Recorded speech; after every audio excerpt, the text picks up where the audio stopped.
A showdown in the United States House of Representatives, the Judiciary Committee holding this unusual vote against the Attorney General, Bill Barr. The vote is to recommend the full House hold him in contempt for refusing to hand over the unredacted Mueller report and its related evidence. Let's get right to it. New York Congressman Hakeem Jeffries joins me live. He serves on that very Judiciary Committee, is also the fifth-ranking Democrat in the entire House. Thank you for being here tonight. You were at the hearing. You said there were Republicans full of, quote, phony arguments against, let's take a look, your contempt vote today. I'm confused. Every single person at the helm of this investigation is a Republican. Don't peddle that phony argument to us. And then you want to assert executive privilege. Are you kidding me? The Attorney General is totally out of control. He will be held in contempt of Congress. What does your contempt vote today achieve? Well, it's an important step in the right direction to send the message to an out-of-control Attorney General and Trump administration that we recognize here that the House is a separate and co-equal branch of government. We don't work for Donald Trump. My colleagues on the other side of the aisle in the previous 2 years conducted themselves like wholly owned subsidiaries of the Trump administration, not as a separate and co-equal branch of government. We wanted to send a message that we recognize we have a constitutional responsibility to serve as a check and balance on the presidency and his administration. We are not going to allow the Attorney General simply to ignore a lawful subpoena without consequence.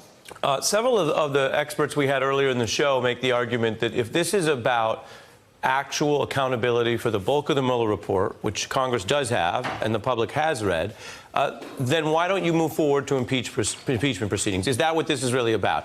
And some of your Republican colleagues said the same thing today. Take a look.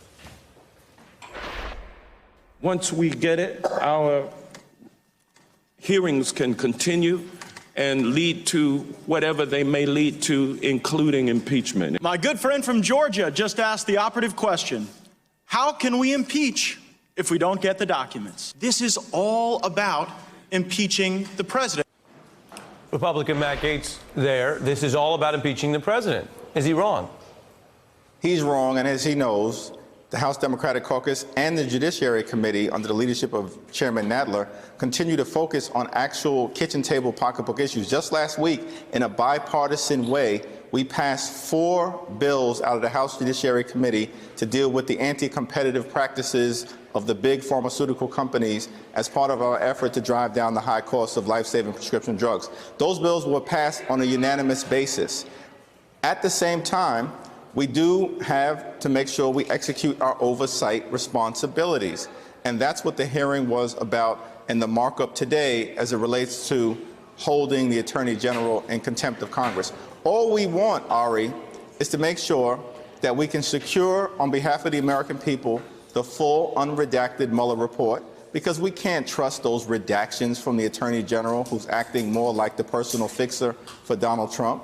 We want the underlying documentation, and we want to hear from Bob Mueller so he can tell his story to the American people. Seems to me to be pretty reasonable. And briefly, your reaction to the Senate subpoenaing Don Jr. tonight? Well, you know, it's not clear to me where they are going, and hopefully, you know, we're not seeing an effort to sort of counter the factual nature of the things that have been revealed in the Mueller report that caused problems for the Trump administration. It's hard for me. Do you think, are you concerned they're being partisan? I mean, some are asking why, of all days, that news is breaking today, as it seems to be a bad news day, obviously, for Bill Barr and the Trump administration. We've seen partisan behavior coming out of the Senate or my colleagues on the other side of the aisle far too often over the last 2+ years of the Trump administration, which is why I refer to some of them as the cover-up caucus. Congressman Hakeem Jeffries, in leadership on the Judiciary Committee, we showed you earlier there.